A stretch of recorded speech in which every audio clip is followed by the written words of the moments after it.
따라하겠습니다. 예수 나의 피난처. 각 고장마다 그 고장에서 유명한 인물이 배출되면 아주 자랑스럽게 여깁니다. 우리 파주에서도 역사적인 인물들을 참 많이 배출을 했습니다. 예를 들면 율곡 이희 선생이 계시죠. 파주 법원읍에 가면 율곡 이희 선생님의 유적지가 있습니다. 이렇듯이 이 고장에서 유명한 인물들이 나오게 되면 업적을 자랑하면서 기념비를 세우기도 하고요, 기념관을 세우기도 합니다. 요즘은 많이 볼 수 없지만 제가 대학 다닐 때만 해도 시골 동네에서 누구 아들이 대학 붙었다 그러면 동네 입구에 큰 현수막을 딱 붙이는 거예요. 어디 붙었다라는 거죠. 자랑하고 싶은 것이죠. 혹시 여러분 그 플랜카드의 주인공은 아니셨습니까? 네, 우리 운정교에서도 걸출한 인물들이 참 많이 나왔으면 좋겠습니다. 예. 특히 예수님이 탄생한 곳 베들레헴은 어땠을까요? 아주 작은 고을 중에 하나다라고 이야기했던 그 보잘것없는 작은 고을이었는데 예수님을 배출해낸 정말 자랑스러운 고장 아니었겠습니까? 축복받은 땅이었습니다. 그런데 그 축복은 그렇게 오래 가지 않았습니다. 고통, 것과 아픔, 다시는 기억하고 싶지 않은 슬픈 일이 벌어지게 됩니다. 바로 헤롯 왕이 아기 예수를 죽이기 위해서 당시 베들레헴에 사는 모든 2살 밑의 아이들을 다 죽였기 때문입니다. 이게 얼마나 큰 비극입니까? 왜 이런 비극이 일어나야 합니까? 세상을 구원할 메시아가 오셨으면 이제부터는 좋은 일들이 생겨야지 왜 이렇게 피바람이 분다는 말입니까?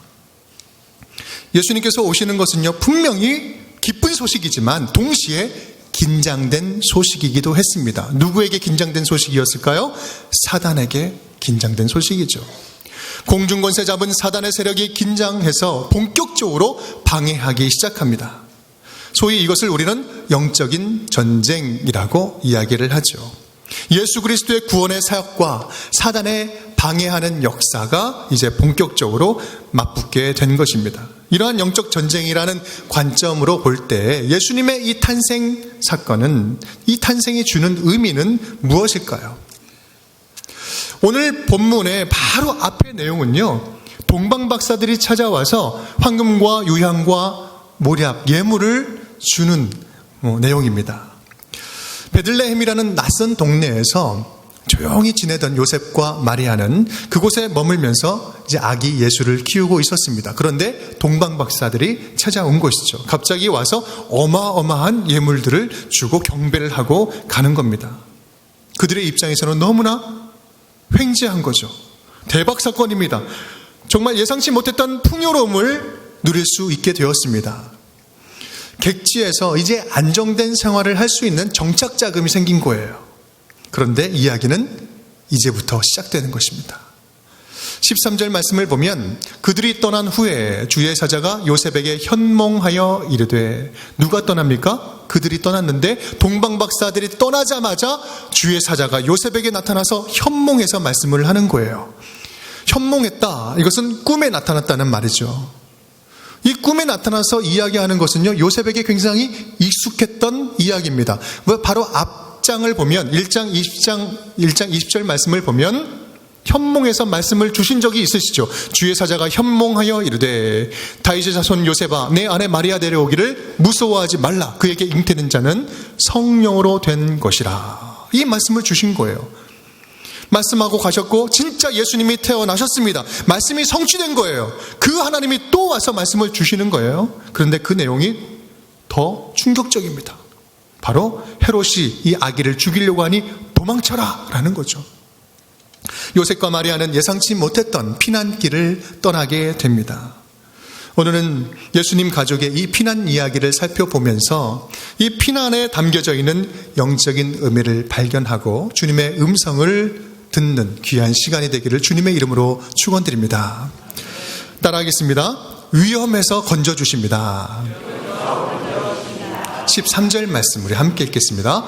그들이 떠난 후에 주의 사자가 요셉에게 현몽하여 이르되 헤롯이 아기를 찾아 죽이려 하니 일어나 아기와 그의 어머니를 데리고 애굽으로 피하여 내가 네게 이르기까지 거기 있으라 하시니. 요셉과 마리아는 이 상황을, 돌아가는 상황을 예상이나 했을까요? 전혀 그들은 알 수 없었습니다. 영문도 모르고 한순간에 도망자가 되었습니다.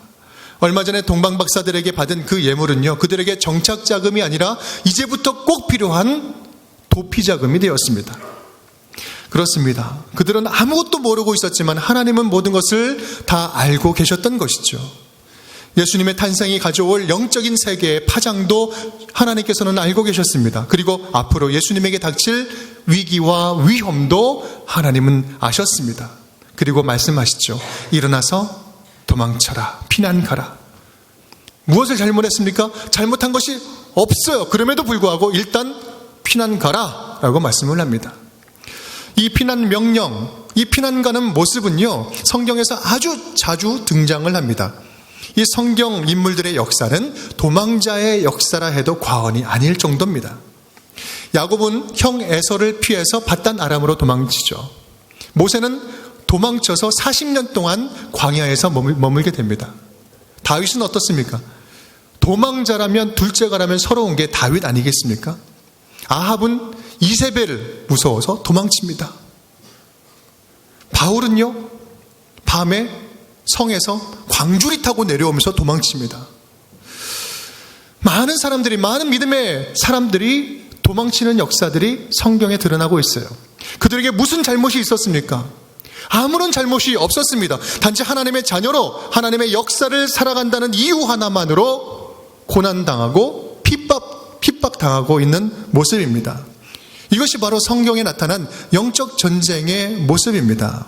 지금도 우리 가운데 흔히 일어나고 있는 일이죠. 하나님의 말씀대로 하나님의 자녀답게 살아가려고 뭔가 잘해보려고 하면 할수록 오히려 세상은요, 가만 놔두지 않고 막 핍박하고 뭔가 안 좋은 일들이 계속해서 생긴다라는 말씀입니다. 디모데후서 3장 12절 말씀 함께 시작.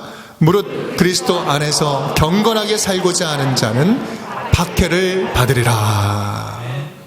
그리스도 안에서 경건하게 살고자 하는 자는 오히려 박해를 받으리라 라고 이야기를 합니다. 여러분, 예수를 믿고 형통한 삶을 산다는 것은 어떤 의미일까요? 모든 일들이 아무런 문제 없이 무조건 술술술 잘 풀리고 척척 잘 이루어지는 것을 말하는 걸까요? 결코 그렇지 않습니다. 창세기의 요셉도 그렇잖아요. 보디발의 집에 팔려간 이후로부터 성경은요, 이 요셉에게 형통한 자다라고 이야기를 합니다. 뭔가 일이 잘 풀려서가 아니라, 뭔가를 뛰어난 것을 얻을 수 있어서 형통한 자가 아니라 하나님께서 그와 함께 하심으로 형통한 자가 돼요. 하나님이 그와 함께 하심으로 형통한 자가 돼요. 주님이 함께 한다는 그 사실 자체가 형통함이라는 사실입니다. 예수님을 제대로 믿기 시작하면 뭔가 일이 막 꼬이기 시작해요. 뭔가 일이 잘 안 되기 시작합니다. 예수님을 제대로 믿으면 그렇습니다. 오히려 예전에는 안 그랬는데 더 일이 엉키는 것들을 경험하게 됩니다. 왜냐하면 예수를 믿기 이전의 삶은요, 아무런 문제가 없는 것처럼 보였어도 과거에 보이지 않았던 죄악들, 더러운 습관들, 과거에 마냥 좋았던 관계들, 그것들을 마치 암덩어리를 품고 살면서도 자기가 죽어가는 줄도 모르는 그런 암 환자처럼 살아갔던 순간들이었기 때문에 그렇습니다. 예수를 만난다는 것은 죽을 병을, 내 안에 있는 죽을 병을 발견한 것과 똑같습니다. 병이 발생된 것이 문제가 아니라 병이 있어도 발견치 못하는 것이 문제고, 발견하고 나서도 그 병을 치유하지 않는 것이 문제입니다. 예수를 믿어서 내 안에 죽을 병이 발견되었다면 우리는 예수님 안에서 고침받을 수 있는 형통함을 누리는 것이요, 또 그렇기 때문에 우리는 그 축복을 누리는 존재가 된 것입니다. 사실 되돌아보면 우리는 하나님으로부터 얼마나 하나님의 자녀로, 얼마나 하나님의 은혜를 많이 누리면서 살았습니까? 없다 해도요, 지금 굶는 분 계십니까? 없다 해도 지금 굶지 않고 잘 살아왔습니다. 아무리 춥다 해도 여러 벌 옷으로 지금 잘 왔습니다. 집에 가면 우리 옷장에 또 옷 많이 있어요. 또 힘들다, 죽겠다, 피곤해 죽겠다 해도요, 주님이 써주시니까 지금 이 자리에 저와 여러분 와 있는 거 아니겠습니까? 아프다, 힘들다, 아파 죽겠다. 아무리 그래도요, 어쨌든 살아있으니까 지금 하나님 앞에 지금 나와서 예배 드리는 거 아니겠습니까? 때론 주님께서는요, 피할 길을 내어주셨습니다. 우리는 잊었지만 주님께서는 기억하고 계십니다. 주님께서는요, 때론 우리에게 대로를 열어주셨어요. 우리는 그 은혜도 잊어버렸지만 주님께서는 알고 계세요. 때로는 험난하고 또 외로운 길, 그 길 걸어갈 때 주님께서 옆자리에 함께 걷고 계셨어요. 그 동행함이 있어서 저와 여러분이 여기까지 올 수 있었습니다. 혹시 인생의 위기와 위험을 경험하고 계신 분들 계십니까? 마음에 순간순간 깊숙이 쑥쑥 침투하여 들어오는 영적인 공격들, 그리고 물질적인 궁핍함들, 낙심케 하는 사단의 그런 계략들, 관계가 무너지는 것들, 육신의 고통으로 인해서 절망하고 있습니까? 괜찮습니다. 괜찮아요. 주님이 함께 한다면 괜찮습니다. 우리 주님은 오늘도 저와 여러분을 지키시고 보호하시는 줄 믿습니다. 혹시 지금 도망자처럼 힘든 피난길에 오르고 계시지는 않습니까? 예수님과 함께 간다면 그 길은 괜찮습니다. 문제 없습니다. 주님이 함께 하신다면 어떠한 험난한 피난길을 간다 할지라도 그것은 실패자의 길이 아니요 패배자의 길이 아니라 가장 안전한 길인 줄을 믿으시기 바랍니다. 주와 함께 피난 가라. 주와 함께 피난하라. 그 주님이 건져주실 것이다. 오늘 주시는 첫 번째 피난의 의미입니다. 오늘 두 번째 주시는 피난의 의미 함께 따라하겠습니다. 즉시 떠나야 합니다. 14절 말씀 함께 읽겠습니다. 요셉이 일어나서 밤에 아기와 그의 어머니를 데리고 애굽으로 떠나가. 그렇습니다. 언제 떠났습니까? 밤에 떠났다라고 말합니다. 이 말은 그 현몽하여서 듣자마자 다른 판단을 하지 않고 다급하게 즉시 반응했다라는 말입니다. 2000년 전의 밤은요, 지금의 밤과 같지 않습니다. 지금의 밤은 환하고 그래도 안전하지요. 그때는 그렇게 안전한 곳이 아니었습니다. 제가 인도 선교 갔다가 깜짝 놀랐는데요. 낮에는 동네 개들이 굉장히 많은데 비실비실 여기저기 개팔자가 상팔자라고 빌빌 졸고 있는 거예요. 그래서 그냥 무시했는데 해가 딱 떨어지고 나니까 그때부터 다 맹수로 돌변하는 거예요. 얼마나 인사사고가 많이 나는지 모릅니다. 밤에는요 정말 위험합니다. 애굽이라는 곳, 또 애굽이라는 곳은 어떤 나라입니까? 애굽은요 이스라엘 백성들에게 기분 좋은 나라가 아닙니다. 400년 동안 지배했던 나라예요. 애굽은 가고 싶은 곳이 아닙니다. 그곳에 가면 이스라엘 백성들은 약소 국민으로 살아야 돼요. 여러분, 약소 국민으로 산다는 것이 얼마나 힘든지 아십니까? 한번 경험해 보면 정말 힘듭니다.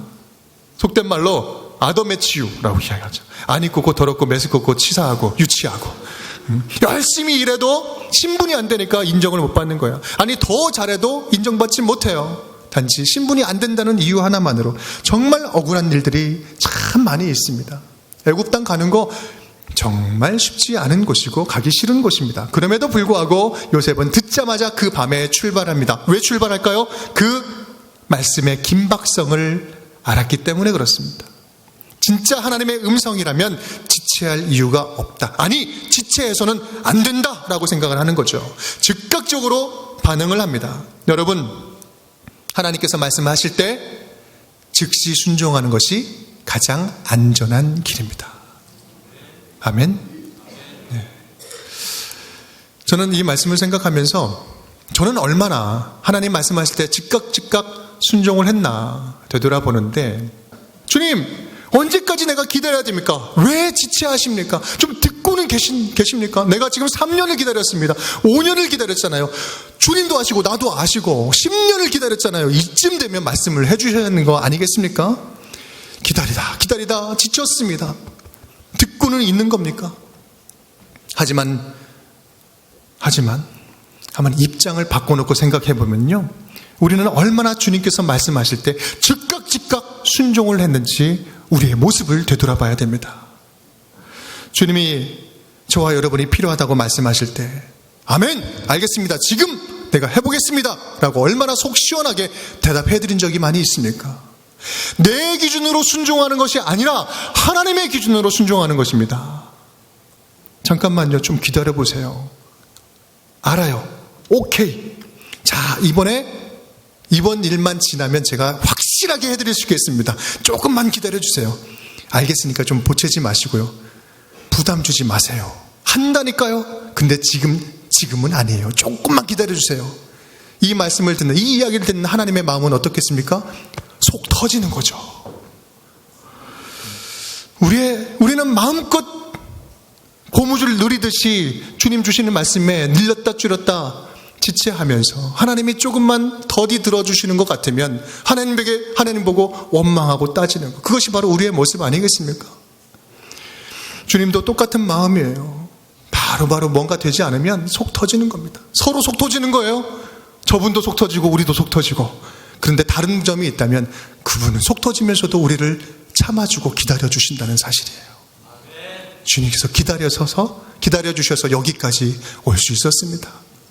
그래서 사도 바울은 이렇게 고백을 하죠. 디모데전서 1장 말씀입니다. 우리 함께 읽겠습니다.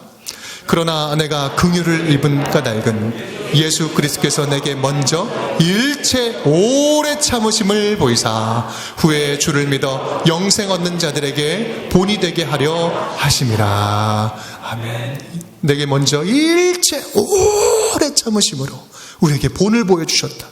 우리도 그렇게 오래 참을 수 있도록. 사랑하는 운정교회 성도 여러분, 지금 하나님의 말씀에 즉시 순종할 것이 있지는 않습니까? 지금 즉시 떠나야 할 것은 있지 않습니까? 즉시 해야 할 것은 없습니까? 아닌 줄 알면서 결단하지 못하고 있는 습관들, 당장 버려야 할 것들은 있지 않습니까? 즉시 순종하는 것이 가장 안전한 길입니다. 주님께서 여러분의 마음에 지금 무엇인가 말씀하시고 무엇인가 부담을 주고 계신다면 지체하지 마십시오. 요셉처럼 즉시 말씀에 순종하여서 지체하지 않고 떠나가는 피난의 영성이 저와 여러분에게 가득 차고 넘치기를 주님의 이름으로 축원드립니다. 따라하겠습니다. 예수님만이 피난처가 되십니다. 13절 말씀을 보면 애굽으로 피하여 내가 네게 이르기까지 거기 있으라 라고 말씀을 합니다. 어디로 가라고요? 애굽으로. 언제까지? 내가 다시 말할 때까지.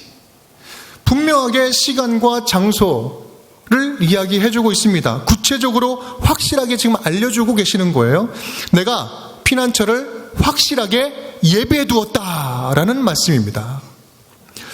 이것은 단순하게 시간과 공간을 알려주는 그런 의미를 넘어서 뭔가 분명한 목적이 있다는 것을 얘기해 주시는 거예요. 15절 말씀입니다. 다 함께 시작. 헤롯이 죽기까지 거기 있었으니 이는 주께서 선지자를 통하여 말씀하신 바 애굽으로부터 내 아들을 불렀다 함을 이루려 하심이라. 아멘. 내 아들을 불렀다 함을 어떻게 하려고요? 이루려 하려 하심이라. 마태복음은 계속해서 하나님의 뜻이 온전히 성취되고 있는 것을 말씀하고 계십니다. 내 아들 예수가 애굽으로 피난 가는 것도 나의 큰 계획 안에 들어있다. 그리고 내 아들 예수가 그 애굽에서 다시 돌아오는 복귀하는 것도 나의 큰 계획 안에 들어있다. 나는 내 아들 예수를 통하여서 나의 뜻을 온전하게 완전하게 성취하고 있다라고 말씀을 하는 겁니다. 예수님은 하나님의 뜻을 성취하기 위해서 오셨습니다. 하나님의 어떤 뜻을 성취했습니까? 피난처가 필요한 우리에게 영원한 피난처이신 예수 그리스도를 보내주신 것입니다. 피난 가신 예수님은 우리에게 피난처가 되어서 우리에게 다시 돌아오셨습니다. 당장은 패배한 자처럼 피난 가셨지만 인류를 구원할 영원한 피난처가 되어서 돌아오심으로 사단의 권세를 밟으시고 영적 전쟁에서 승리하신 것입니다. 하나님은 우리의 피난처시요 환난 중에 만날 큰 도움이시라. 주는 내게 두려움이 되지 마옵소서. 재앙의 날에 주는 나의 피난처가 되시니이다. 나의 힘이 되신 여호와여, 내가 주를 사랑하이나이다. 여호와는 나의 반석이시요 나의 요새시요 나를 건지시는 이시요 나의 하나님이시요 내가 그 안에 피할 나의 바위시요 나의 방패시요 나의 구원의 뿌리시요 나의 산성이시로다. 저와 여러분, 우리 모두에게는요, 누구도 예외 없이 피난처가 필요합니다. 분주함에 지친 몸과 마음, 영혼이 편히 쉴 곳이 필요합니다. 오늘 말씀은요, 우리에게 예수님께로 피난 가라라고 말씀을 하십니다. 예수님께로 지체하지 말고 즉시 가라라고 말씀을 하고 계십니다. 영원한 피난처가 되시는 우리 주 예수 그리스도만이 참된 쉼을 주시기 때문입니다. 수고하고 무거운 짐진 자들아, 다 내게로 오라. 내가 너희를 쉬게 하리라. 나의 피난처 예수 의지해요. 나의 피난처 예수 의지해요. 나의 가는 길에 허센 바람 몰아쳐와도 나의 피난처 예수 의지. 다 함께 다시 한번 나의 피난처 예수, 나의 피난처 예수 의지해요. 나의 피난처 예수 의지해요.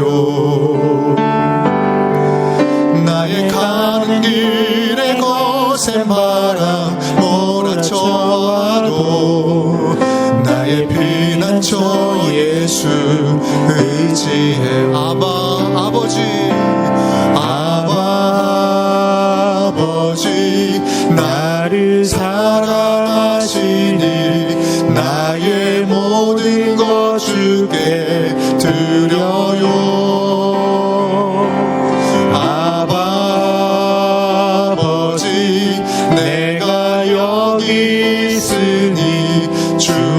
영광 위하여 사바 아버지, 나를 사랑하시니 아바 아버지, 나를 사랑하시니 나의 모든 것 주께 드려요.